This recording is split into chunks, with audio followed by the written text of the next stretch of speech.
Now at 6, when nurses at Rady Children's Hospital will go on strike again. Never been this bad. This is the next Flint, Michigan. And what the CDC is now doing about the sewage crisis in the South Bay. I don't understand what the rush is. And parklets in 3rd Avenue in Chula Vista have to come down soon, but now there's an effort to expand outdoor dining.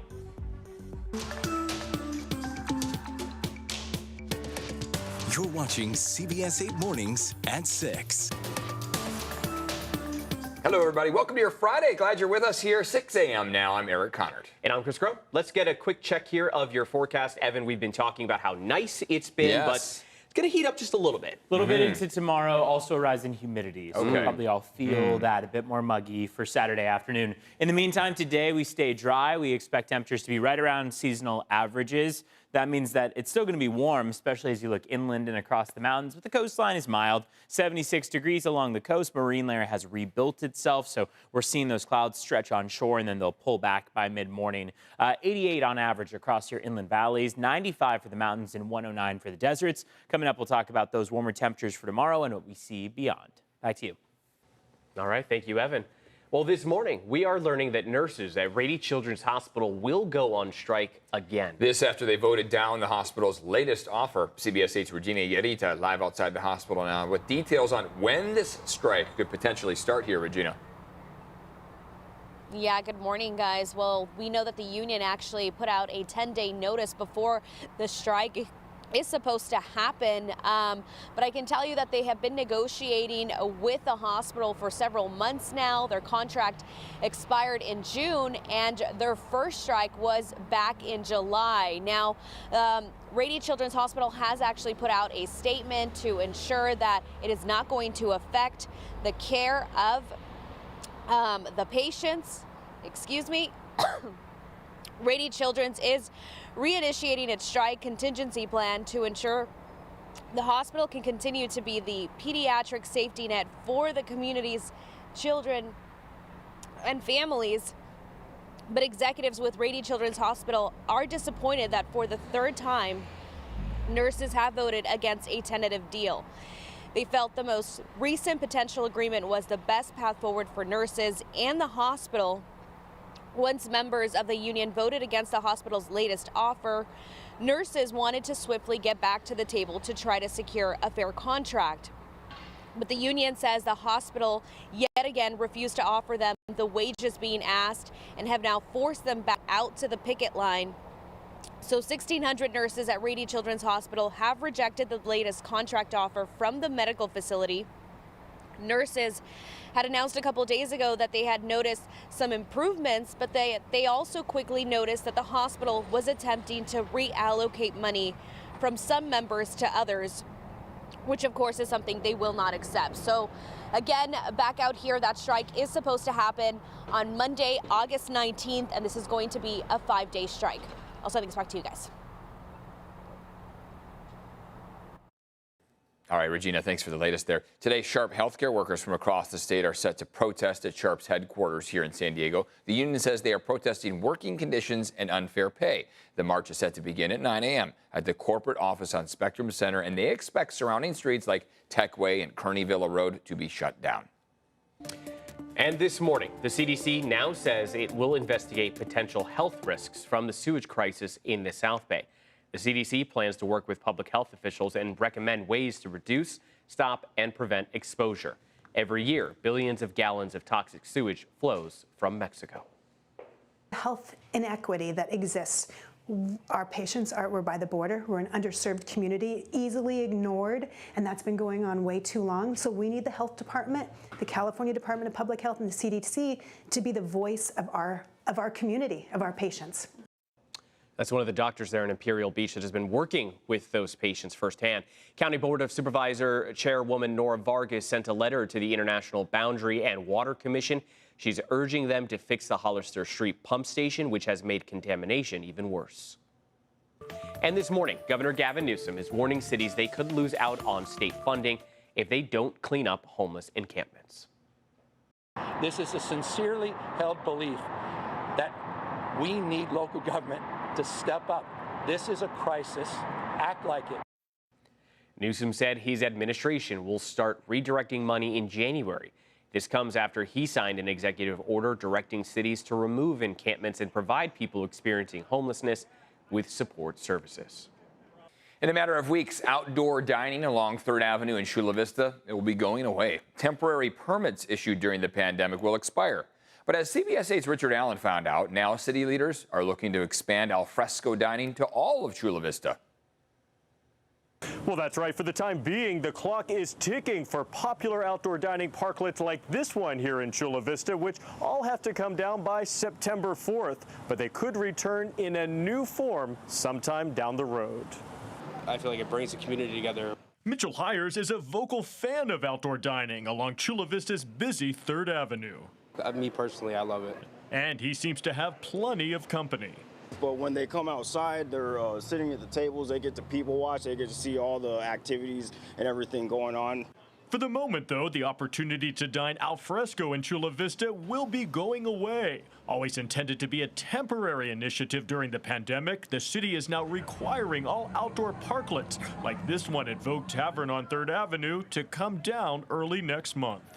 It seems like a wasted effort to me, you know, because obviously the community loves them. This place is always packed on the weekends. If it goes away, there's probably going to be some complaints, I imagine.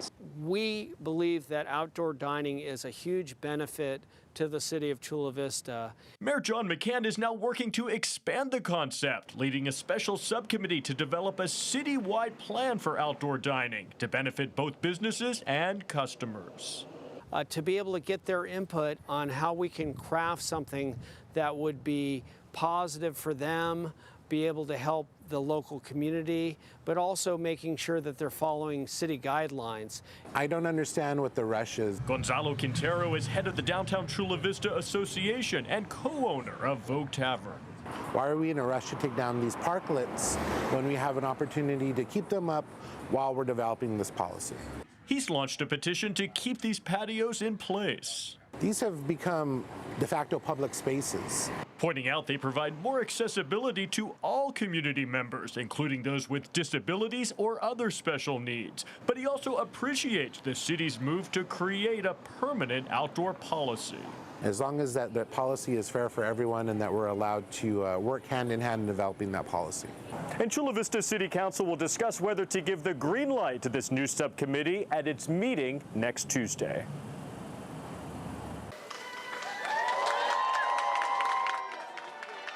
Well, it's going to be a very busy weekend at the San Diego Zoo as people go to see those giant pandas. You were pretty close yesterday, Chris. Yeah, got to see Yun Chuan and Sing Bao. Of course, they are the first giant pandas to enter the U.S.